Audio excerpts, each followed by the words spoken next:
Ինչպես բոլորս դեղյակ ենք, երեք ուշ երեկոյան և գիշերվա ժամերին Սասնա Ձրեր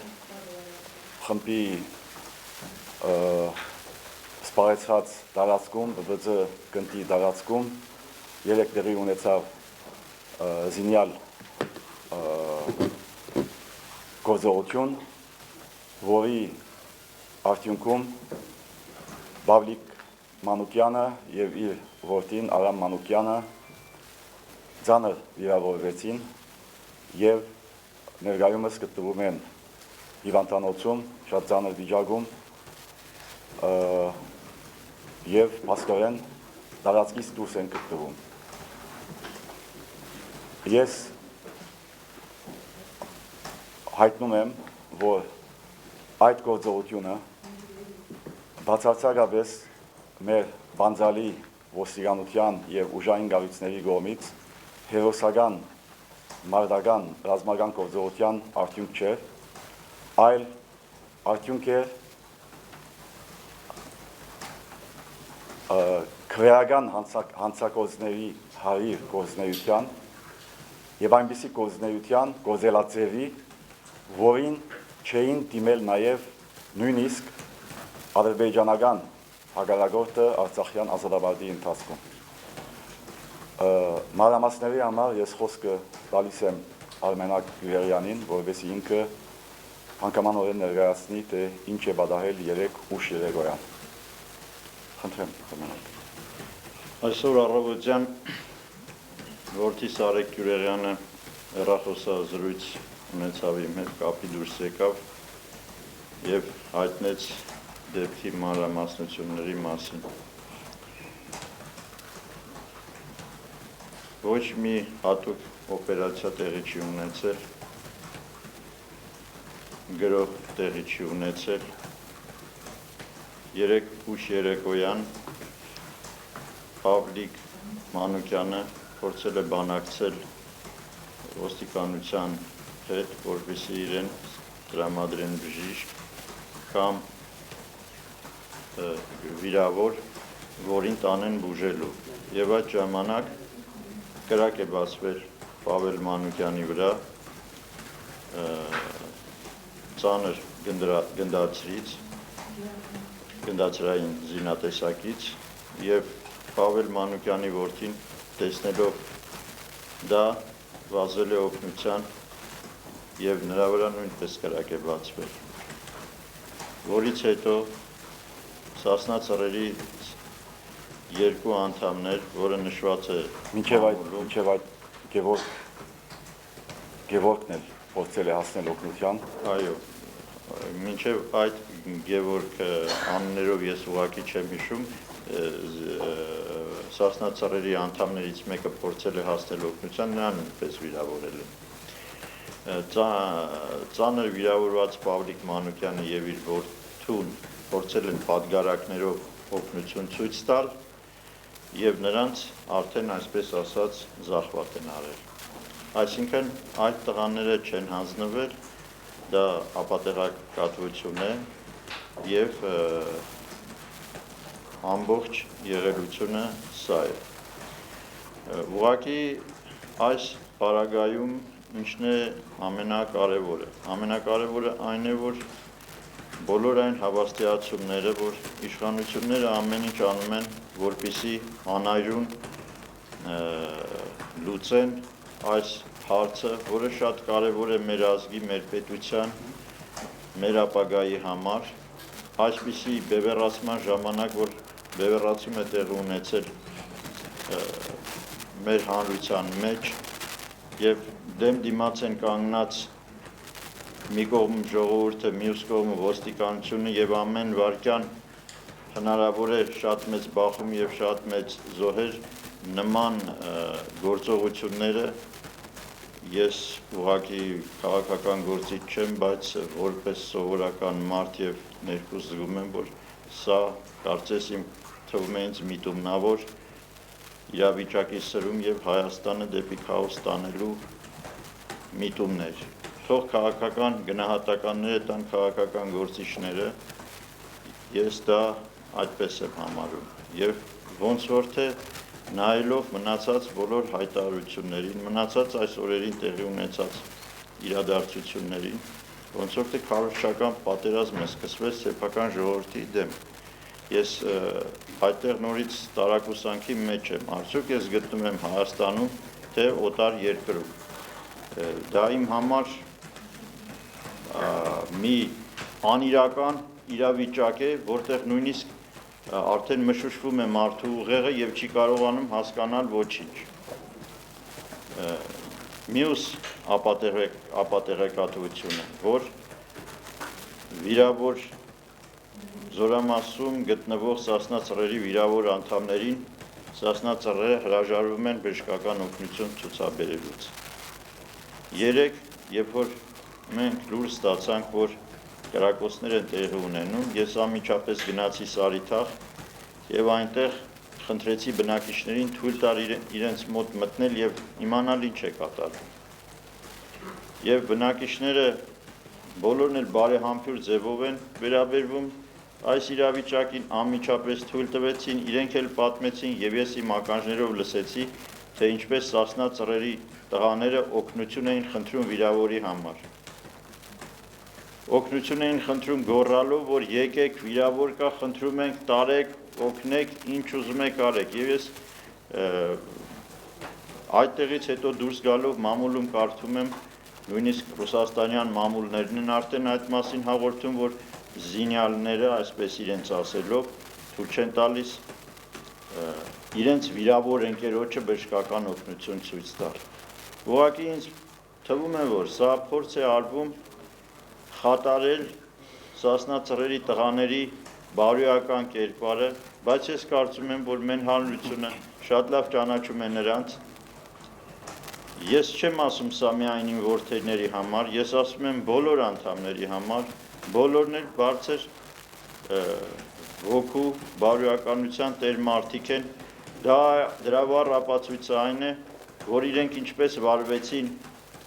ոստիկանների հետ, որոնց պատանդ էին համարում, որոնք իրականում պատանդել չէին, նույն պայմաններում էին գտնվում ինչ-որ իրենք եւ բոլորին ազատ արձակեցին, առանց որևիցե մի նախապայմանի։ Այդպիսի ասպետական արարքից հետո մենք արդեն երկրորդ, երրորդ օրն ենք տեսնում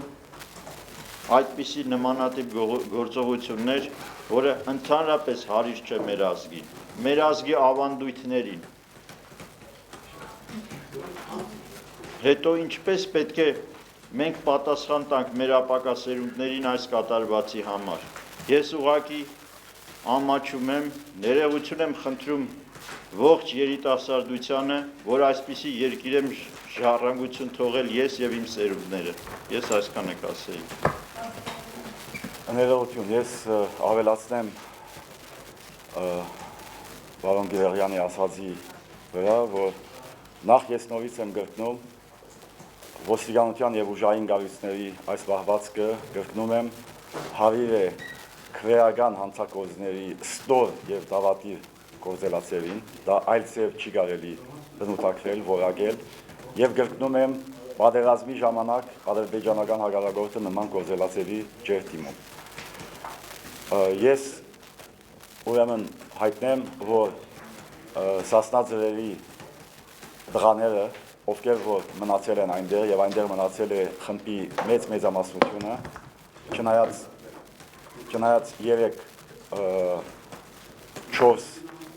4 Սասնա ծռերի այնտեղից դուրս գալուն վիրավորվելու հետևանքով, բոլորն էլ դավատի պայմաններում, այնտեղ ներկա դրությամբ ուրիշ վիրավորներ չկան, քան նրանք, ում մասին մենք գիտենք, այսինքն գա մեկ վիրավոր նախկինից եւ մեկ հետեւ վիրավոր, որի մասին ակնարկվեց երեկվա այդ ստոր գործողության ընթացքում։ Դղաների գորովը անվեհեր է, բարձրակույն աստիճանի վրա է գտնվում, ներսում ամբողջությամբ տիրապետում են իրավիճակին, իրադրությանը եւ իրենց վճռականությունը մնում է նույնը։ Սասնա ծռերը ներկա դրությամբ ունեն գործնական երկու պահանջներ։ Մեկը, ինչպես Արմենակ Գեղարյանը նշեց, եւ որի մասին հերթական սուդով հանդես եկավ ոստիկանության լրատվական բաժնի պետը վերաբերվում է բժշկական ծառայությանը։ Ներկայումս այս պահին ներսում ներկա է գտնվում բժիշկ եւ ոստիկանությունը հայտարարում է, որ սասնաձևերը բադանտ են վերցրել այդ բժիշկին։ Նման բան չկա, նման բան բացարձակապես չկա։ Դղաները պահանջում են, որ ինչպես առաջի օրերին էր այդ դրությունը բժշկական ծառայության առումով, լինի բժշկական բրիգադի հերթափոխ եւ ոչ մի ուժի բարդացանքի գործադրմամբ այդ բժիշկը այնտեղ բահելու խնդիր չկա, իրենք պահանջում են, որ փոխարինող բրիգադը կա եւ ներկայաբային այնտեղ գտնվող բժիշկը ինչպես նախկինում էր կարգը դուրս գա եւ բրիգադները իրար փոխարինեն։ Դղաները ունեն այս պահանջը։ Երկրորդ, դղաները պահանջում են, որ պատգամավորներ խիստ պահանջ ներկայացնեն ուժային գաղիցներին եւ պահանջեն, որ իրենք գնան հանդիպեն սասնաձևերի դղաներին։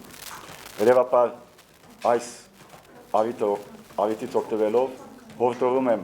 պատգամավորներին, որովհետեւ գնան եւ դիմեն եւ պահանջեն, որովհետեւ ոստիկանությունը բացի դռները դեպի գունտի դարածք մտնելու։ Պատգամավորները հանդիպեն։ Այո, պատգամավորներ հանդիպեն։ Ոստիկանության պահանջներ ներկայացնեն ինչի համար։ Պատգամավորները պահանջ ներկայացնեն ոստիկանության մտնել դղաների մոտ, հանդիպել դղաներին։ Այսինքն հիմա բանակցությունները, որոնք կային իշխանություն խմբի միջև, ավելի նաև ներգրավում։ Սա բանակցության խնդիր չէ, բանակցություններ ըստ էության չեն եղել, ես եկել եւ նախանցյալ օրներ, բայց հատկապես երեք հայտարարել եմ, որ բանակցությունները, որոնք եղել են, դրանք իմիտացիոն բնույթ են կրել, ոչ մի անգամ վարչախումբի ներկայացուցիչները իսկական բանակցություններ չեն վարել։ Ես գրկնության կնով ասեմ, որ Ժիրայր Սեֆիլյանը ամենաառաջի օրվանից իր դերակատարությունը, իր մասնակցություններ առաջարկել, այդ առաջարկության դիմաց պատասխան եղավ, որ նախ պատանտները բաց կթողեն, հետո կխոսենք մնացածի մասին։ Պատանտները բաց թողվեցին եւ չխոսվեց, այսօր չի խոսվում մնացածի մասին, խաբեության եւ ստոր մոդեցումների գործելացևը մինչեւ 3 գիշեր եւ մինչեւ այսօր այս րոպեն շարունակվում է։ Պարոն կուզենայի անդրադառնալ 3 տեղի ունեցածին, ինչու ի վերջո հակաճգնաժամային համակարգող խորհուրդը չմնաց այն մարդկանց հետ, ովքեր ձեր համակարգող խորհրդի հայտարարության հիման վրա եկել եւ կանգնել էին օրենացի փոխություն։ Ստացվեց արդյոք, որ դուք լքեցիք նրանց եւ ի վերջո քաղաքացիների դեր չկանգնեցիք, տեսանք թե արդյունքը ինչ է։ Չէ, արդյունքը դեռևս ժողովրդական զորաշարժի մոբիլիզացիայի առումով ոչ մի բանով չի փոխվել։ Ես վստահ եմ, որ ավելի եւ ավելի մեր համակարգացիներից իրենց ազատ կամքով ներգրավում են այս համաժողովրդական պայքարի մեջ, համաժողովրդական ապստամբության մեջ, այնինչ որ դեղի ունեցավ երեք հետևյալն է։ Երբ մենք նկատեցինք, որ գա նման սատրանք, մենք ուզեցինք ավելի ստուգել վարչախումբի մտածությունները եւ մեզ հստակորեն բարձվեց, որ բացի այնինչ որ դեղի ունեցավ գնդի ներսում եւ որի մասին այստեղ խոսվեց, գա հստակ միտում սատրանքների միջոցով բախումներ եւ ձեզուչարտ եւ բռնություններ հրահրել եւ իրագործել նաեւ ժողովրդի այնտեղ հավաքված ժողովրդի շրջանակներում եւ մենք այդ բահի դրությունը, այդ լրջությունը, բահի լրջությունը հաշվի առնելով մենք գնացինք այնպիսի քայլի, որ այդ բախումը վարչախումբի նպատակացված այդ բախումը եւ սաթրանքը չիրականանա եւ մենք 3 գիշերը այդ առումով անցկացնենք ժողովրդական ուժերի համար նվազագույն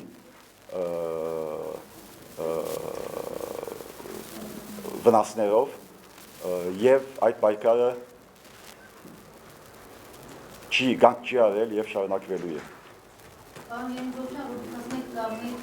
բժիշկ ներսում, որը անհրաժեշտ օգնություններ եւ պահանջում եք որ փոխարինեն։ Դուրը առողջապահական նախարարության լրատվության շուրջ բժիշկներ այսինքն խումբը սպառում է պատանները եւ երկա որ պահանջ է ներկայացրել որ վիրահատությունները ճեղքերում կատարվեն։ Հիմա մեկ բժիշկ է ցանկացում ամբողջ բրիգադի շտաբում Ես չգիտեմ քանի բժիշկ կա, կարող է եւ այնտեղ բրիգադ կա, բայց ես ասացի բադանտ պահելու մասին հերիվանքները ամբողջությամբ իսկապես հերիվանքներ են, մնացած բոլոր քարոզչական սդերի շարքին հերթական սուտն են դրանք, ես ուղղակի ասում եմ, դղաները ոչ մեկին բադանտ չեն պահում, դղաները ուզում են ընդամենը, որ այնտեղ բժշկական ներկայությունը լինի դևական եւ հերթափոխով։ Այս 4 այնտեղ են։ Ես թիվ չգիտեմ, կարող է եւ 4 են։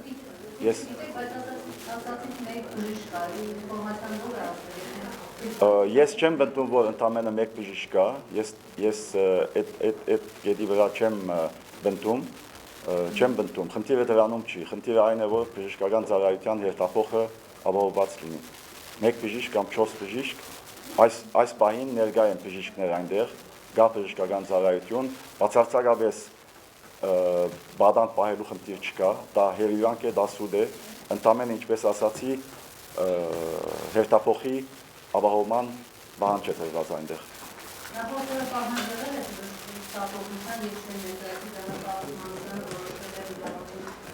Իհարկե, արդեն այսօր 4-րդ օրն է, որ սնունդ չունեն էլեկտրական հոսանք, գապ համարյա թե չունեն եւ մինչեւ այս ներկա բահին այնտեղ գտնվող բրիգադի մուտք գործելը դարածք նաեւ 3 օր ամբողջ 3 օր բժշկական օգնություն չկար ներսում եւ դա բացառապես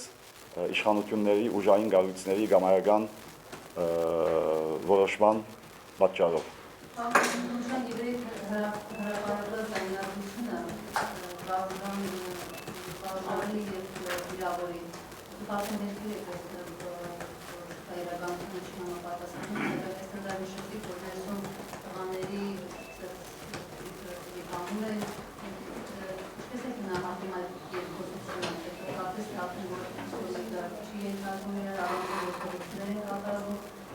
Առանցին գործողություններ չեն կատարվում,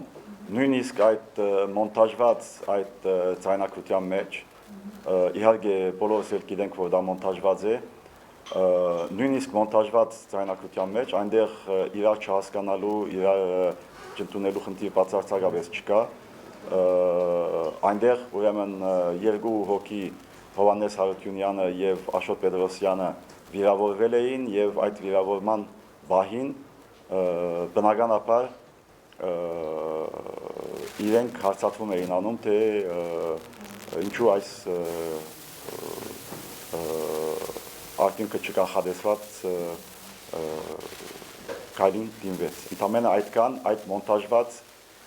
կադրերի մեջ, իսկ այնտեղ ներքին դարացանությունների անհամացանության ոչ մի դրվագ չկա։ Ընդամենը այդ պահի ստեղծված իրավիճակի բնական հագաստեցություն է այնտեղ լսվող արտահայտությունները։ Պարոն Եղիպովյան, հիմա օրենացիում մարդկանց չեն թողնում երկար մնալ, նույնի երևի Երևանն է լինելու, ուսում իմանամ ինչ եք անելու, հավաքի տեղն եք փոխելու, ծրագրեր եք Այս պահի դրությամբ ասեմ, որ հավաքի դեղի փոփոխության խնդիր չկա, գոչը, որ արվել է հավաքվելու ուժի մեջ է, եւ ուզում եմ մի կարևոր բան եւս ասել, այն է, որ մենք արդեն անցնում ենք մի երկրորդ փուլ, հետեւյալ առումով, առաջին փուլը Սասնաձրեր խմբի քաղաքական լեգիտիմացման փուլը ամբողջությամբ իրականացվել է։ Այսօր Հայաստանում, ինչու ոչ նաև Սփյուռքում, գա ընդամենը երկու ուղղություն, երկու մոտեցում, գա Սասնաձրերը եւ համարյա ամբողջ ժողովուրդը, որը սադար է կանգնում Սասնաձրերին, եւ մենք դրա աբացույցը տեսանք անցնող երկու օրերին հանրահավաքների եւ երթերի ժամանակ եւ նույնիսկ երթերին չմիացած գողքում գտնվող, շենքերում գտնվող իրենց լուսամուտներից, պատշգամբներից կամ մայթերից այդ երթը եւ Սասնաձրերին ողջունող քաղաքացիների ծափողջունների եւ այլնի փաստով։ Այսօր չկա Հայաստանում մեկը բացի ռեժիմի ներկայացուցիչներից եւ նրանց մունեդիկներից, որոնք իրենց աջակցությունը չհայտնեն Սասնաձրերին։ Սա փաստ է։ Այդ քաղաքական լեգիտիմացումը իրականացվել է։ Եվ հենց այդ պատճառով մենք անցնում ենք երկրորդ փուլի, որը հիմնվելով այդ բացարձակ ժողովրդական աջակցության վրա, մենք գործելացևը մարտավարությունը այս պայքարի, ժողովրդական մասնակցության պայքարի, արդեն պիտի անցնի երկրորդ փուլ եւ դա է, այդ խնդիրը այսօր հանրահավաքի ժամանակ հստակեցվի եւ մեր քաղաքացիների հետ միասին որոշումը կկայացվի, թե նաեւ ինչ ուղղությամբ պետք է գնա պայքարը այսուհետեւ։ Դուք մտահոգություն չունեք, որ երեկվա տեղի ունեցած հետո հնարավոր է հանրությունը միասնապած լինի, այն հատվածը, որը երեկոյան ժամին մնացել է եւ այդքան վերնայերթացներ կամ բանի Մեգոշյան։ Եվ ի վերջո մեղավորություն ներքի բաժինը զգում եք նրանց առաջ, որ չմնացի նրանց կողքը։ Ես քիչ առաջ ասացի, թե ինչու խոհեմապար ողջամտությամբ մենք այդ որոշումը կայացրինք, որովհետեւ այլապես այդ պահին ուժային գալույցները արդեն սկսել էին դիմել սատրանքների եւ այդ բահի խոհեմ քայլը դա է, դա բացարձակապես չի նշանակում պայքարի ավարտ կամ պայքարի հիմնական ուղուց շեղում, պայքարը այս րոպեին էլ շարունակվում է, ես կրկնում եմ, դղաները ներսում մնում են ամուր, իրավիճակը վերահսկում են ամբողջությամբ եւ ավելի վճռական, քան երբեք եւ մենք հանրությունը ժողովուրդը դրսում եւս նույնքան վճռական ենք եւ այն անցումը այդ որոշակի անորոշությունը, որին նաեւ դուք ակնարկում եք, դա նաեւ պայմանավորված է այս պայքարի մարտավարության եւ գործելացեւի եւ առաջի փուլի դրված խնդրի լուծմամբ եւ երկրորդ փուլի անցնելու անհրաժեշտությամբ։ Այդ անցումը նաեւ պայմանավորում է այդ ոմանց համար անորոշություն տվացող հանգամանքը։ Ես վստահ եմ, որ մեր ժողովուրդը անգամ եթե այստեղ տեսեք խնդիր կա, չկա մարմին, որը ինքը իրեն հայտարարել է նախաձեռնող խորհուրդը, հակաճգնաժամային նախաձեռնող խորհուրդը, ինքը իրեն բնականաբար ոչ նման միտում է ունեցել եւ չունի եւ ոչ էլ նման բան կարող է լինել, որ այս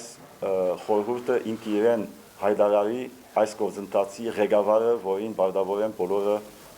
հետևել։ Եվ փուլի փոփոխությունը, հա, նորից եմ գրում, քաղաքական լեգիտիմացման ամբողջական հաջողությունից հետո, պայքարի փուլի փոփոխությունը եւ գումարած դրան վարչախումբի բացահայտ ստոր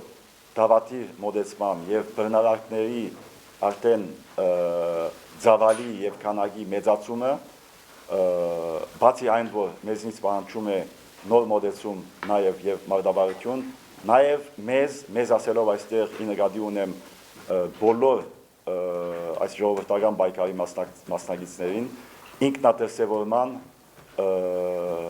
մարտահրավեր է ուղղում։ Այսինքն մենք ոչ թե ասում ենք, որ չպետք է լինի համագարկում, բայց մենք ոչ ոքի չենք ասում, որ մենք ենք որոշումը կայացնողները եւ մնացած բոլորը պետք է հետևեն։ Նման բան չի էլ կարող լինել, այսինքն մեր մտքով անգամ նման բան չի անցնում։ մենք չենք ասում մենք ենք ղեկավարությունը, սա ժողովրդական պայքար է, ընդամենը անհրաժեշտ է այդ պայքարը համագարկել։ Այսօր առավել քան 3 նախանցյալ օրը ինքնատեսևորման անհրաժեշտությունը գնալով մեծանում է եւ բոլորը կարող են ինքնատեսևորվել, իհարկե այդ ամեն ինչը պետք է լինի հնարավորինս ներդաշնակ եւ համագարկված։ Ես վստահ եմ, որ բոլոր այն անձիկ եւ բոլոր այդ անձիկ մեր ամբողջ ժողովուրդն է, ովքեր պատրաստ են պայքարելու, անգամ եթե ինչ-ինչ պատճառներով որոշ հիասթափություն են ապրել երեք գիշեր, իրենք չեն հիասթափվել պայքարից եւ շարունակելու են պայքարը, անկախ դրանից թե նախաձեռնող խորհուրդը ինչ կասի կամ ինչ կանի։ Նախաձեռնող խորհուրդը ոչ ոքին չի փորձում եւ չի փորձի սահմանափակել իր գործունեությունը, նորից եմ գրկնում, այսօր ինքնատեսևորման բահը եկել է եւ շատ կարեւոր է, որ բոլոր գործողությունները լինեն ոչ թե վերևից թելադրված, բայց ներդաշնակ եւ համագարկված, ընդամենը այդքան։ Ես վստահ եմ, որ այս երեգով Երևանից էլ ավելի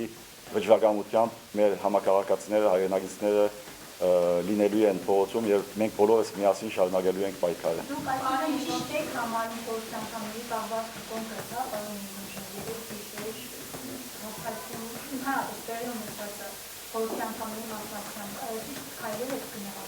Ես ասացի, որ հաշվի առնելով այն հստակ միտումը ուժային գաղութների կողմից սադրանքներ կազմակերպել, հատկապես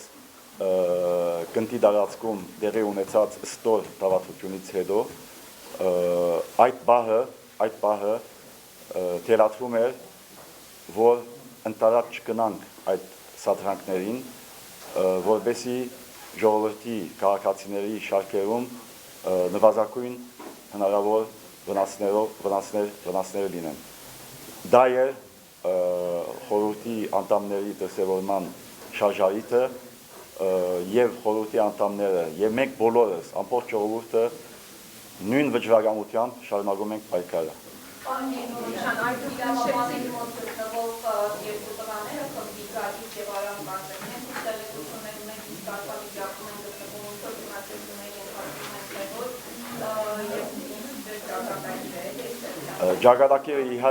Ճակատագիրը առաջին հերթին մեզնից է գախված,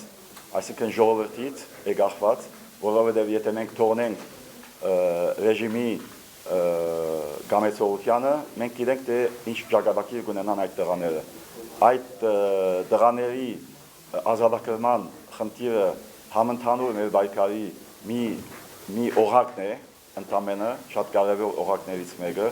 Ես հայտնեմ ձեզ լրագրողներից, որ ներկա դրությամբ ուրեմն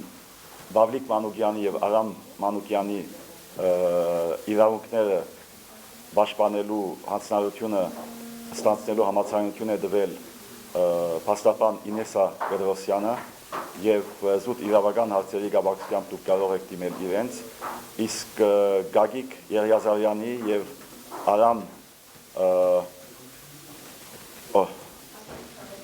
Արամ Հակոբյանի իրավունքների պաշտպանի դերակատարությունը ստանձնելու գործառույթը ստանձնելու հանձնարարությունը ստանձնել Լուսինե Հակոբյանը։ Զուտ իրավական հարցերով դուք կարող եք դիմել իրենց։ Ես ուզում եմ նաև երկու զուգահեռ դերակցություն հայտնել ձեզ։ Առաջինը այն է, որ Գյումրիի ասպարեզ ակումբի նախագահ բոլորիս հայտնի Լևոն Բարսեղյանը, գիտենք, որ 3 գիշեր բերման էր ենթարկվել, այս առավոտ ժամը 6-ին ինքը ոստիկանական բաժնից ազատ է թողնվել, սակայն մինչև այս պահը մեր դերակցություններով Լևոն Բարսեղյանը անկդանելի է։ Եվ սա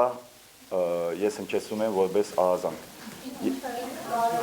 Ուրեմն առավոտյան ժամը 6-ին բաց է թողնվել ոստիկանական բաժնից, սակայն բաց թողնվելուց հետո ոչ ոք չի կարողանում գտնել Լևոն Բարսեղյանին, անկդանելի է մինչև այս պահը։ Ես այս պահին սա որպես ահազանգ եմ հնչեցնում, մենք կոնկրետ շոշափելի դերակցություն չունենք, թե ինչ է պատահել իրեն, բարձրապես փաստային է, որ ինքը անկդանելի է։ Միգուցե առաջիկա ռոբեների ժամերին ինքը հայտնվի, միգուցե չհայտնվի, սա ահազանգ է։ Երկրորդը, երեք գիշեր իր ընտանիքի անդամների հետ, իր ծնողների, իր գնոջ եւ իր երեխաների հետ խորենացի դարածքից իրենց դուն վերադառնալու բահին ոստիկանությունը ձերբակալել է հակաճգնաժամային նախաձեռնող խումբի անդամ եւ հիմնադիր խորհրդարանի անդամ Արմեն Միքայելյանին եւ Արմեն Միքայելյանի մեքենայում Արմեն Միքայելյանի գրբանը գցել են ադրջանակ եւ այժմ Արմեն Միքայելյանը ձերբակալված է զենք եւ զինամթերք եւ զինված գործողություն, չգիտեմ ճիշտ հոդվածը որն է, նման բան։ Ոչ, սաստաձևից չէ, ասացի ինքը դուն գնալու բահին մեր հակաճգնաժամային նախաձեռնող խմբի անդամներից, որի մաս են կազմում բարոն Գիրերյանը եւ ես եւ շատ ուրիշներ, ով այս ամբողջ օրերի ընթացքում գտնվում էր խորենացիում եւ գազագերբչական աշխատանքներ էր տանում, 3 գիշեր դուն վերադարձի ճանապարհին ոստիկանները գալանավորել են իրեն եւ իր գրվանը գցել ադրջանակ եւ հետո հանգած հայտնաբերել այդ ադրջանակը, որի հիման վրա, ճագերտների մեջ հիման վրա ձերբակալել են զենք, զինամթերք եւ այլն զինված գործողություն կազմակերպելու մտածածին մեղադրանքով։ Պարոն Երգոշյան, ճիշտ չեք համարում, որ ներսում գտնվող վիրավորները, Այո։ դրանց բուժումը դասում իրականացնում, որտեղ բժիշկներն ասում են ներսում գնդում հնարավոր չէ իրանց բուժումը իրականացնում, երբ ինչ վիրավորներ են դրանք։ Ես կրկնում եմ, այս պահին 2 վիրավոր կա, մեկը նախկինից վիրավոր, որ այս ամբողջ օրերի ընթացքում գտնվել էր այնտեղ եւ ինչպես Վարոն Գիրերյանը իր խոսքում ասաց, Պավլիկ Գիրերյանը ուրեմն մի փոքր առաջացել էր ոստիկանության ներկայացուցիչի հետ բանակցելու համար հենց այդ վիրավորի բուժման խնդիրը քննարկելու նպատակով։ Ես հիմա չեմ կարող ասել, ես դերեկություն չունեմ այդ մասին, միգուցե եւ դրսում, ես այսինքն չեմ ասում, որ այդպես է դրսում, բայց այդ հարցը քննարկելու համար է ինքը առաջ անցել եւ ծանր կնթացրով իր վրա իր դեմ գրակ էին բացել։ Եթե այդ հարցը պիտի որոշի առաջին հերթին ինքը, այդ հիվանդ Սասնա ձրերի խմբի անդամը, ինքն է որ պիտի որոշի եւ բժիշկները նաեւ պիտի տան մասնակիտական գնահատական դիագնոզ, թե ինչու իրենք գտնում են, որ այդ տղան պետք է իր բուժումը դրսում ստանա։ Ես դա էական խնդիր չեմ համարում, երբ ամբողջ 3 օր այդ վիրավոր տղան այնտեղ ներսում էր եւ ամբողջ 3 օր ոստիկանությունը մերժում էր նույնիսկ թույլ տալ, որ բժշկական գազ, անձնագազ մտնի ներս, գնդի դարածք, դա արդեն ամեն ինչ ասում է։ Դրանից հետո ասել, որ այդ տղան բարդատիր պետք է դուրս գա բժշկվելու համար, դա արդեն անհետեթություն է եւ դու 3 օր ոչ մի բժշկական ծառայություն չես մատուցում այդ տղային։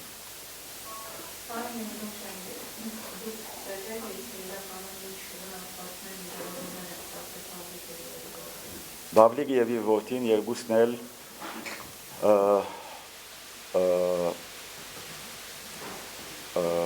ոտների, սրունքների, այսինքն իրենց մարմնի ստորին մասում ստացել են գնդացրային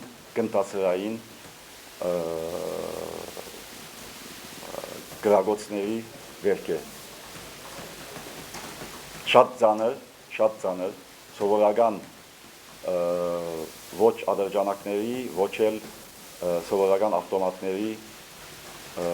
պամպուշների վերքեր չեն իրենց վերքերը։ Ծանր կնթացվից արձակված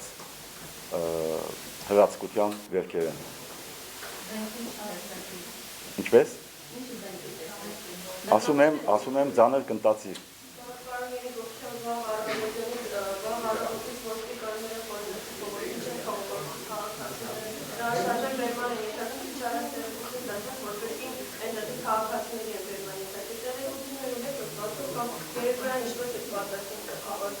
Իհարկե դերեկություններ ունենք, դա շարունակվող իրենց գործընթացն է, նախ մինչև 3 ուշ երեկոյան դեպքերը, այդ ուշ երեկոյան դեպք, այսինքն հանրահավաքի ժամը 8-ից 3 երեկոյան ժամը 8-ից առաջ արդեն 8-ից 15 մնացած երբ գնդի տարածքում այդ ստոր դավատիր գործողությունները դեռևս դերի չէ ունեցել, արդեն 2-3 ալիքով 3-4 երիտասարդներ շատ գոբիտ ձևով համարներ չգրող մեքենաների մեջ դրվեցին կարկացիական շորերով այսպես կոչված անվտանգության երկրից հայրենիքից անվտանգություն ապահովող մարդկանց կողմից այդ process-ը անցնող օրերին էր հանրահավաք նախորդող րոպեներին էր հանրահավաքի ավարտին էր եւ դա շարունակվում է մինչև այսօր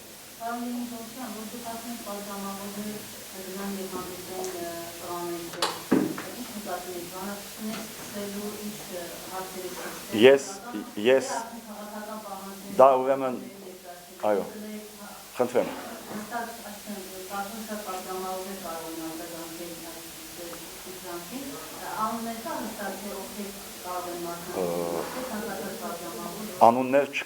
անուններ չկան դա սասնաձևերի բանջն է ես հաստատապես կարող եմ ասել, այսինքն իմ ասելիքը կոնկրետ այդ պատգամավորների գնալու իրենց այդ բանջը ներկայացնելու շարժարիտին ուղղակիորեն չի վերաբերվում, բայց հաստատապես կարող եմ ասել, որ այս ամեն ինչից հետո սասնաձևերը դրամատիկ չեն բանակցությունների։ Արդեն նախկին բանակցությունները ես բազում անգամներ ասել եմ, դա ընդամենը իմիտացիա է, ես համարյա վստահ եմ, ոչ թե ուղղակի ինձ տեղեկացրել եմ, որ պատգամավորներ ներկայությունը բանջը չի հետապնդում բանակցությունների նպատակ, իրենք ուղղակիորեն այդպիսի բան չեն ասել, բայց ես վստահ եմ, որ նման նպատակ չի հետապնդում։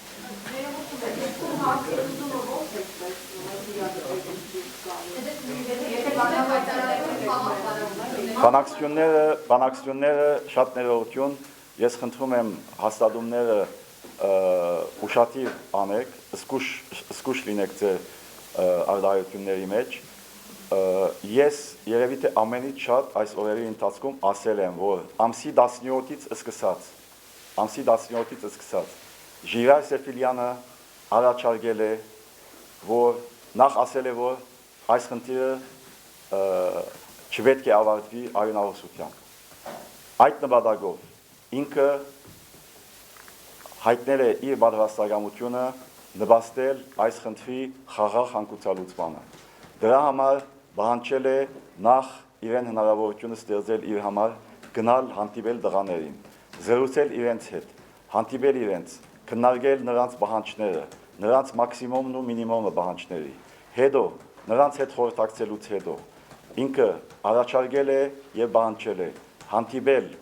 նույնիսկ Սերժ Սարգսյանի հետ, այդ տղաների հետ հանդիպումից հետո ողջամիտ առաջարկություններ ներկայացնելու համար, առաջարկություններ ոչ թե կոնկրետ այսինքն գնդի գրավման տեխնիկական հանգուցալուծման հանգելու նպատակով, այլ Հայաստանում, այսինքն քաղաքական բանակցությունների նստել եւ ինչ որ շահարկվեց անցնող օրերին, որ իբր Ժիրայր Սեֆիլյանը ասել է, որ ինքը այսուհետև չի պահանջում Սերժ Սարգսյանի հրաժարականը, նման բան բացարձակապես չկա։ Ժիրայր Սեֆիլյանը ասել է, որ եթե ես գնամ հանդիպեմ տղաների հետ հանդիպելուց հետո Սերժ Սարգսյանին, իմ իրեն ներկայացնելիք առաջի պահանջը չի լինելու, ես չեմ ասելու Սերժ հերացի, ես ուզելու եմ իր հետ քննարկել, ունենալ քաղաքական բանակցություններ, որպեսզի այս ամեն ինչը ավարտվի առանց արյունահեղության, բայց դրանով հանդերձ մեր երկիրը Հայաստան պետությունը այս իրավիճակից դուրս գա հաղթանակած, այսինքն դրական փոփոխություններով։ Այս առաջարկը եղել է ամենաառաջի օրվանից, մինչև 3 Ժիրայր Սեֆիլյանը իր փաստաբանի միջոցով այս նույն դիրքորոշումը հայտնեց։ Այդ դիրքորոշման հայտնելը մինչև 3 գիշերվա ուշ երեկոյան զարգացումներն էին։ Ես այս պահին չգիտեմ թե եւ այդ առաջարկը ես ինքս ասեմ, որ ես ինքս մասնակցում էի բանակցությունների գործընթացին, process-ին, հենց նույն օրը ապրիլի 17-ին Ժիրայր Սեֆիլյանի հետ հանդիպելուց հետո ես գնացել եմ հանդիպել եմ դղաներին եւ Ժիրայր Սեֆիլյանի մոդեցումը ներկայացրել եմ դղաներին եւ դղաներին ներկայացնելուց հետո դղաների պայմանական համաձայնությունը ստանալուց հետո, այսինքն պայմանական ասում եմ հետեւյալ իմաստով, որ դղաները ասել են, լավ, ներկայացրեք, այսինքն մենք չենք խոչընդոտի Ժիրայրի այս պահանջը, սպասենք, տեսնենք ինչ կլինի։ Ես նույն գիշերը, այսինքն գործողության սկզբից ընդամենը 20 ժամ անց այս մոդեցումը ներկայացրել եմ պատկան մարմիններին։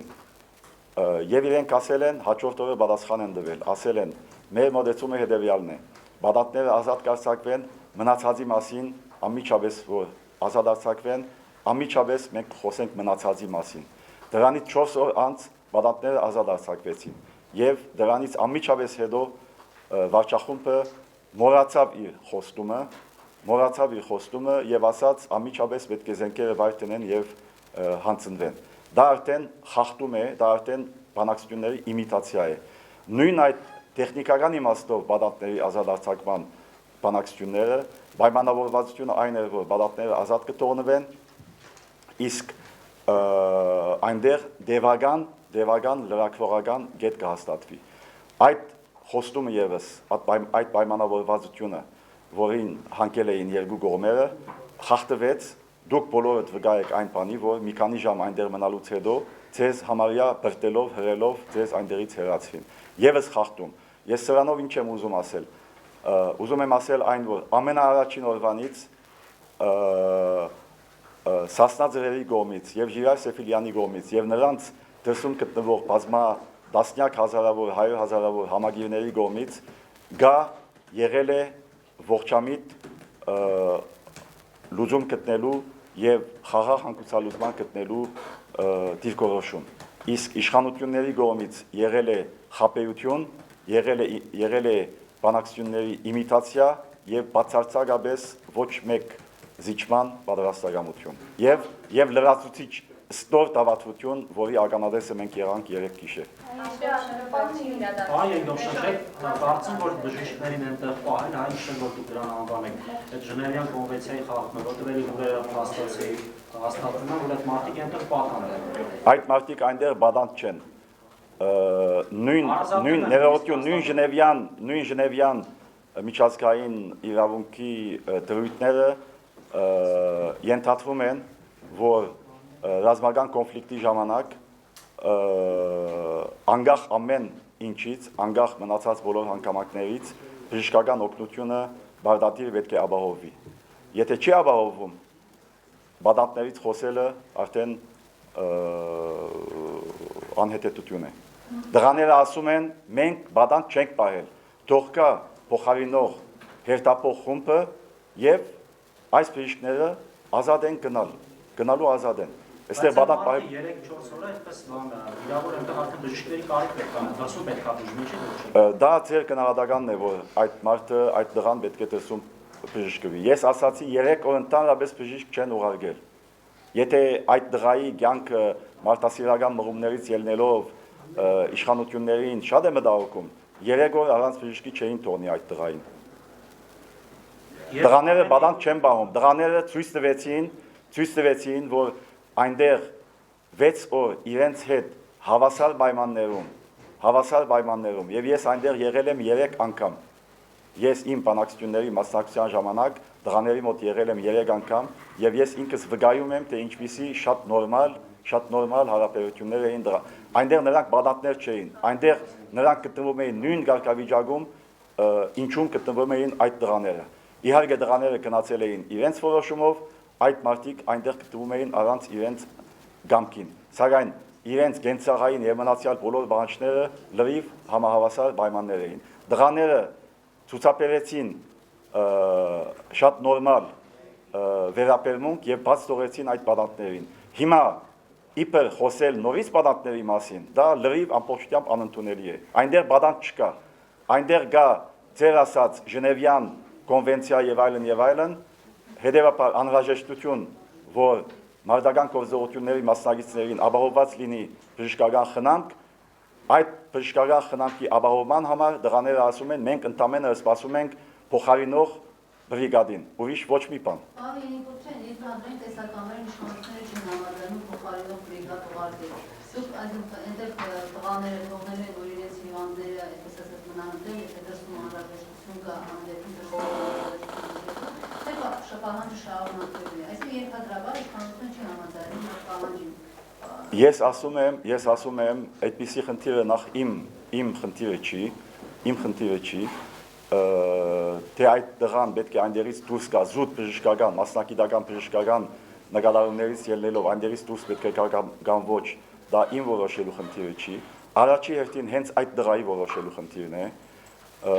եւ երկրորդը, եթե իսկապես կա բնտում, որ այդ տղան անհրաժեշտաբար դրսում ստացիոնար բուժման գարիք ունի, սա իմ սուբյեկտիվ մոտեցումն է, սա տղաների մոտեցումը չի, ես ասում եմ այն բժիշկները, որոնք ստուգել են այդ հիվանդին, թող մի հատ դիագնոզ ներկայացնեն, թե ինչումն է խնդիրը։ Սա գրկնում եմ, սա անկարևոր իմ կողմից սուբյեկտիվ մոտեցում է։ Բայց ես ասում եմ, բնտել, որ այդ տղան, այսինքն, որ այդ տղան բարդատի պետք է այնտեղից դուրս գա, դա այդ տղայի որոշումն է, որոշելիք բանն է։ Պարոն Յանիկովյան, դուք ասում եք բանակցությունների իմիտացիայի մասին, որ առաջին սկզբից չի եղել իրական բանակցություններ։ Այդ դեպքում ինչ հիմք եք կարծելու, որ ձեր գնահատմամբ մի փուլում, որևէ փուլում կսկսվի իշխանությունների կողմից իրական բանակցություններ։ Ես ոչ մի երաշխիք չունեմ։ Միակ հետաքրքիր քայլը դղաների ներսում դոգունությունն է, որը անգոդվում շարունակվում է, եւ հետաքրքիր քայլը ժողովրդի դրսում մոբիլիզացիայի շարունակումն է, քաղաքացիական անհնազանդությունն է, անհնազանդության կայլերի գնումն է եւ դրանով բարդացվելը այս ռեժիմին, որովհետեւ այս ռեժիմը ինքը գքի եւ մենք հերու չենք այդ օրից։ Պարոն Յանիկովյան, Վիտալի Բալասանյանից հետո երկրորդ բանակցությունը մերժվեց, այո, կարող են կարծել։ Երկրորդ բանակցը չմերժվեց իմ դերեկություններով, երկրորդ բանակցը բարձրապես իմ դերեկություններով բարձրապես չներկայացավ։ Նախանցյալ օր, այսինքն 3 օր առաջ Վիտալի Բալասանյանի բանակցության հանգամանքը մերժելուց հետո իր բահվածքի պատճառով, Վիտալի Բալասանյանի բահվածքի պատճառով դղաները մերժեցին այլևս հանդիպել Վիտալի Բալասանյանին եւ համաձայնություն է ձեռք բերվել, որ Աշոտ Մինասյանը պիտի լինի բանակնած։ Սակայն նախանցյալ օրը 3 օր առաջ, որ երբ պետք է սկսվեր Աշոտ Մինասյանի ներգրավվածությունը, Աշոտ Մինասյանը բացակա էր։ Աշոտ Մինասյանը, այսինքն դղաների մոտ չի ներկայացել եւ Աշոտ Մինասյանի իմ դերեկություններով բանակնացության հանգամանքը ընդամենը մնացել է տեսական վիրտուալ տեսական դաշտում, այլ ոչ մի ձևով գործնական բան չի ունեցել։ Սասնածռերի անդամները նշում են, որ այսօրվա կուսակցությունները ցույց տվեցին, որ սպառել են իրենց, չեն կարողանում տիրապետել իրադրությանը, չեն մասնակցում, ինչպես ասեց, որ այժմ պահանջ է ներկայացված հանդիպել նույն այդ կուսակցությունների ներկայացնող պատգամավորների հետ։ Որն է իրարչո նպատակը։ Ես այդ հարցը ինձ տրվեց, թե ինչու սասնածռերը պահանջում են, որ պատգամավորները ներկայանան իրենց մոտ, դա իրենց իմանալու բանն է, ես ընդամենը փոխանցում եմ իրենց պահանջները։ Երկրորդը, որ քաղաքական դաշտը Հայաստանում արդեն վաղուց անդամալուծված է եւ գոյություն չունի, ըստ էության իսկական քաղաքական դաշտ գոյություն չունի, դա սասնածռերի գործողությունից հետո հայտնաբերված երևույթ չէ։ Դա դարիներ շարունակվող երևույթ է եւ դա ոչ ոք չպիտի ապացուցի, դա ապացուցված իրողություն է։ Պատգամավորները գուսակցությունների ներկայացուցիչներ չեն, պատգամավորները իբր Հայաստանի Հանրապետության քաղաքացիների ներկայացուցիչներն են։ Մենք գիտենք, որ իրականում այդպես չէ, որովհետև Հայաստանում լեգիտիմ ընտրություններ չեն եղել, բայց կա այդ ֆասադը, այդ դեկորացիան, որ իրենք ժողովրդի ներկայացուցիչներն են։ Այդ հանգամանքից միգուցե ելնելով, այլ ոչ թե որպես կուսակցությունների ներկայացուցիչ, որպես պատգամավոր, սասնաձևերը պահանջում են, որ պատգամավորներ ներկայանան իրենց։ Չնայած նաև ավելացնեմ, որ պատգամավորների մեջ չնայած շատ հազվագյուտ, բայց կան առնվազն 1-2 պատգամավորներ, որոնք իրենց բադիվը չեն սևացրել այս ամբողջ տարիների ընթացքում։ Պարոն Դոշանից Արմեն Միքայելյանի բանը զենքը գցելած ձեզ ինչ ինքերով եք ասում, որ գլխին սարքել են, այսպես առաջ ինչու չէին անում, հիմա որոշեցին անել։ Որովհետև հերթով չեզոքացնում են բոլոր ակտիվ դղաներին։ Արմեն Միքայելյանը անցնող օրերի ընթացքում օրվա մեծ մասը օրվա իմ հետ, անձնապես իմ հետ է եղել, մենք միասին այս կազմակերպչական աշխատանքներում ենք ներգրավված եղել եւ դա բացառված բան է, որ Արմեն Միքայելյանը զենք կրել իր հետ, նման բան բացառվում է, առավել եւս ինքը իր ընտանիքի ծնողների եւ իր երեխաների հետ նման բան անհնար է որ առած լիներ։ Ես կրկնում եմ, այս ամբողջ օրերի ընթացքում ես եղել եմ Արմեն Միքայելյանի հետ, Արմեն Միքայելյան եղել է իմ հետ եւ նման բան բացառվում է։ Բայց Սասնաձարերից որոշ անդամների համար էլ էին բացառում, որ զենքը հնարավոր է ունենալ։ Ինչպես։ Սասնաձարերի անդամներից որոշների համար էլ բացառում են, որ զենք հնարավոր է ունենալ, ոնց է։ Որ զենք հնարավոր է ունենան։ Այո, զենքով չեն մտել։ Զենքով եմ մտել։ Բայց ինչպես ունեցան, ինչպես եք բացառում Արմեն Միքայելյանը։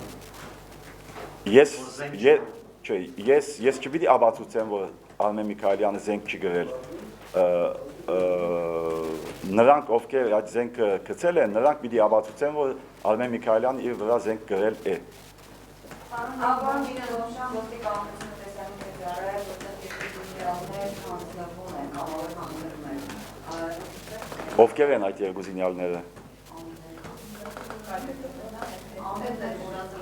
Երեք գիշերվա մասին է խոսքը։ Մենք բարոն Գևերյանը ներկայացրեց այդ դեպքը դեղի է ունեցել, երբ Պավլիկ Մանուկյանին ձանր կնտացվով գրագահերտ բացելուց իր դեմ, իր ոտներին, սրունքներին, ազդրին, ձանր կնտացիվով գրագահերտ բացելուց հետո Արամ Մանուկյանը, Պավլիկ Մանուկյանի որդին, գնացել է հորը օգնության, ինքը ստացել է նույն հարվածները, դրանից հետո գնացել է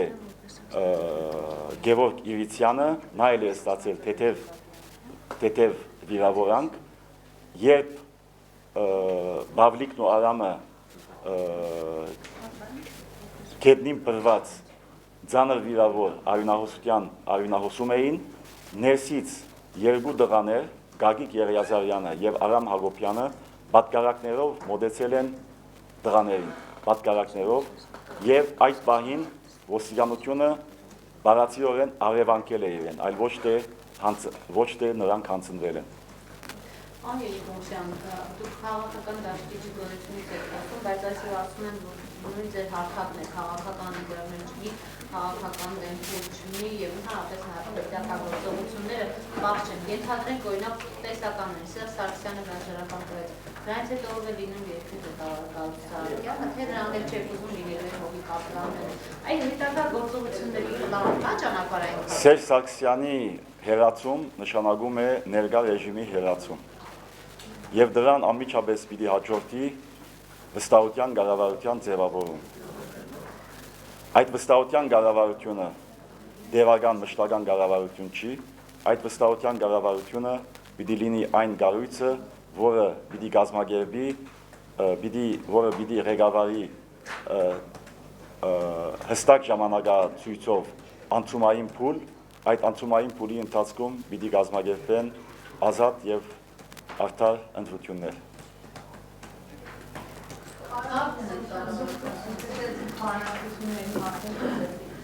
Կասեք տեղյակ եք, թե նախորդ աբորմինացիայի տեղեկացվել է, թե նրա նախնական համատեղությունը եղել է, որ հաջորդ բանակցող լինի եւ ինչու է հենց նա որոշվել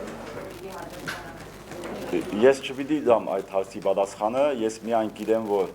Աշոտ Մինասյանը նախքան իր բանակնած նշանակվելը դրա նախորդած օրը հա, դա հենց բադատների ազատ արձակման եւ լրակվորների դարածքում գտնված օրներ, ինքը գտնվել էր իրեն պատվիրել էին կամ խնդրել էին, որ ինքն էլ մտնի դղաներին փորձի համոզել, զենքերը վայր դնել եւ այլն եւ այլն, ինքը գտնվել էր այնտեղ, այդ օրը արդեն դղաները ասացին, որ մենք այսօրերև չենք ընդունում Վիտալի Բալասանյանին որպես բանակնած եւ հայտարարեցին, որ իրենք Աշոտ Մինասյանին ընդունում են որպես բանակնած։ Ես աբացույց, այսինքն շոշափելի աբացույց չունեմ, բայց ես վստահ եմ, որ Սասնաձևերը Աշոտ Մինասյանի բահով այդ համաձայնությունը տվել էին, ոչ թե, այսինքն բանակնածը լինում է պաշտոնական բանակնած, երբ երկու կողմեր ընդունում են նրան որպես բանակնած։ Այսինքն ես շոշափելի աբացույց չունեմ, թե ԱԱԾ-ի կողմից կամ չգիտեմ որ կառույցի կողմից Աշոտ Մինասյանը ով է վարչագահի կողմից, վարչախմբի կողմից ով է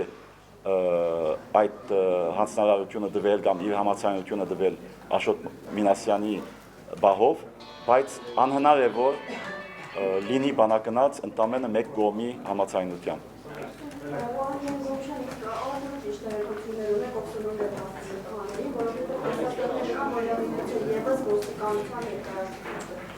Ուրեմն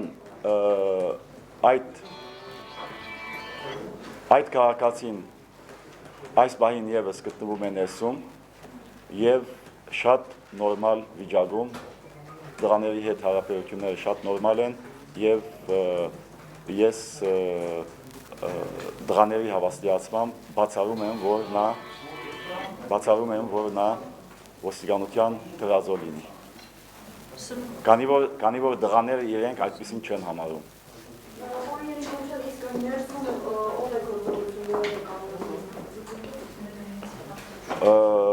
Դա բնականաբար ես ոչ գիտեմ, ոչ էլ եթե իմանամ կհայտնեմ,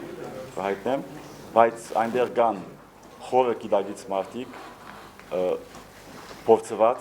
եւ զինվորական ոլորտում եւ քաղաքական ոլորտում եւ ընդհանրապես մտածող մարդիկ կան, այսինքն այդ խնդիր գոյություն չունի այդտեղ։ Եվ ներսում ես կրկնում եմ, դիրում է բարձր գորով եւ ներդաշնակություն եւ ներսում իրավիճակի վերահսկման առումով բացարձակ ոչ մի խնդիր չկա։ Պարոն Երիգոմյան, մտավախություն չունեք, որ օրը երկու հոգու ոտքի շրջանում հրազենային վիրավորում տալու, այսպես կգուցեն եւ արդյունքը կլինի ոչինչ, այսօր մտավախություն չունեք, որ իշխանությունը դնում է այս չափ։ Ուրեմն, քանի որ երեկվա դերի ունեցածը դա ստոր դավադրություն է եւ գրոհի փորձ չէ, այդ ստոր դավադրությունը չի կարող այսօրերև կրկնվել, այսինքն դղաները այսօրերև նման դավադրության զոհ չեն գնա։ Պարոն Երիգոմյան, քիչ առաջ նաև տեղեկություն եղավ Լևոն Բասարյանի տղան, Հայկ Բասարյանը նշում է, որ տեղեկությունները ոստիկանության հայրը բաց է թողնվել առավոտյան ժամանակից, ոստիկանության բաժնից, իրականությանը չեն համապատասխանում եւ նա գտնվում է Շենգավիթի վարժանունքում։ Շատ լավ, ես իմացա տեղեկությունը, դերեկացվեցի։ Պարոն Երիգոմյան, դուք ստես ասած եւ հայտնում եք, որ բանակցությունների որոշ չափով իմաստեն եւ պահանջում եք Սերժ Սարգսյանի հրաժարականը եւ ասում եք, որ Ժիրայր Սեֆիլյանը ուզում է կարևոր հարցերի շուրջ բանակցել։ Հիմա ո՞նց ասեմ, դուք Ժիրայր Սեֆիլյանը հիմա պահանջում եք Սերժ Սարգսյանի հրաժարականը, թե որոշ հարցերի շուրջ պատրաստ եք բանակցել։ Ես կարծում եմ, որ այս օրերի ընթացքում բազմաթիվ անգամներ այդ հարցի պատասխանը տվել են։ Նախ եւ առաջ ես կրկնում եմ, ես չգիտեմ երեկվա այդ ստոր գործողությունից հետո այս րոպեին ինչ է Ժիրայր Սեֆիլյանի դիրքորոշումը։ Ժիրայր Սեֆիլյանը գտնվում է ամբողջական մեկուսացման մեջ։ Այս բանին ես չգիտեմ ինչ է Ժիրայրի գեցվածքը։ Միգուցե փոխվել է, բայց մինչև 3 երեկո Ժիրայր Սեֆիլյանը մնում էր նույն իր դիրքորոշման վրա։ Ինքը պատրաստ է, ինքը գոմ է բացառել արյունարωσությունը, ինքը գոմ է խաղաղ հանգուցալուզում գտնել։ Դրա համար ինքը ուզում է հանդիպել դրաների հետ, հետո բանակցել ներողություն Սերժ Սարգսյանի հետ։ Բացառվում է, որ Ժիրայր Սեֆիլյանը հեռանկարային իմաստով, սկզբունքային իմաստով հրաժարվի Սերժ Սարգսյանի հրաժարականի իր եւ ամբողջ ժողովրդի պահանջից։ Սակայն կոնկրետ այս խնդիրը խաղաղ հանգուցալուծելու համար ինքը ասում է, որ եթե ես հանդիպեմ Սերժ Սարգսյանին, իմ առաջին պահանջը ես Սերժ Սարգսյանի հետ չեմ հանդիպելու, որովհետեւ ասեմ Սերժ հերացի։ Ես Սերժ Սարգսյանի հետ ուզում եմ հանդիպել, որովհետեւ փորձենք նստենք քաղաքական բանակցությունների եւ Հայաստանում լինեն իսկական փոփոխություններ եւ որի արդյունքում միգուցե ես կարողանամ դրաներին համոզել, որ ահավասիկ եղել են ձեր պահանջը Սերժ Սարգսյանի անմիջական հեռացման միգուցե այս պահին չի իրականացել, բայց Հայաստանում եղել են եւ լինում են էական որակական փոփոխություններ, միգուցե ես ձեզ համոզեմ, որ դուք գտնեք, որ սրանով դուք արդեն հասել եք հաղթանակի, սա Ժիրայր Սեֆիլյանի ձևակերպումը չի, սա իմ այսքան չհասկացված բացատրություններից հետո հերթական մանրամասն բացատրությունն է, թե ես ինչպես եմ պատկերացնում։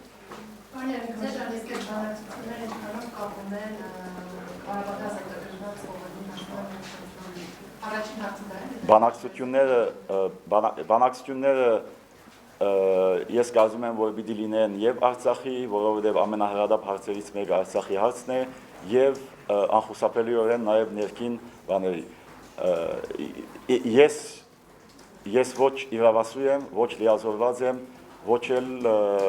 ինձ հասնում է այդ որոշել, թե ինչ է լինելու բանակցությունների օրակարգը։ Բայց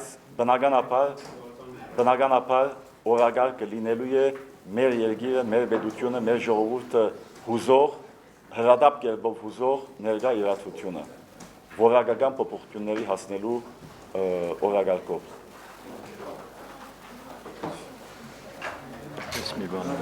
Լավ, ես ներողություն եմ խնդրում, որ ես գրավեցի խոսափողը եւ անընդհատ ես էի պատասխանում, խնդրում եմ պարոն Գեղարյանը ուզում է արտահայտվել։ Ես ուզում եմ ասել այստեղ հնչեցված մի արտահայտության վրա, որը արեց հարգելի լրագրողը, ես կուզենայի կներեք որ լրատվանը։ Ինչպես։ Ուրեմն Արմենիա հեռուստաընկերությունը դուք ասեցիք, որ Սասնա ծռերի համարել էիք ասում, որ ներողություն ես ասեմ, դուք ասեցիք, որ Սասնա ծռերի համարել էին ասում, որ իրանք զենք չունեն։ Ես ձեզ ասում եմ, որ Սասնա ծռերի մասին մենք իմացանք գործողության օրը եւ ոչ ոք չէր կարող ասել, որ նրանք զենք ունեին կամ չունեին։ Ես խնդրում եմ բոլոր լրատվամիջոցներին դատախազի ֆունկցիաներ չվերցնել։ Այս պահին նման արտահայտություններից ձեզ մնալ ավելորդ չսրել իրավիճակը։ Ես ուղղակի իմ խնդրանքս դա է։ Չասել այնպիսի բաներ, որը գոյություն չունեն։ Այսինքն դուք վստահորեն նշում եք, որ իրար պահում զենք են։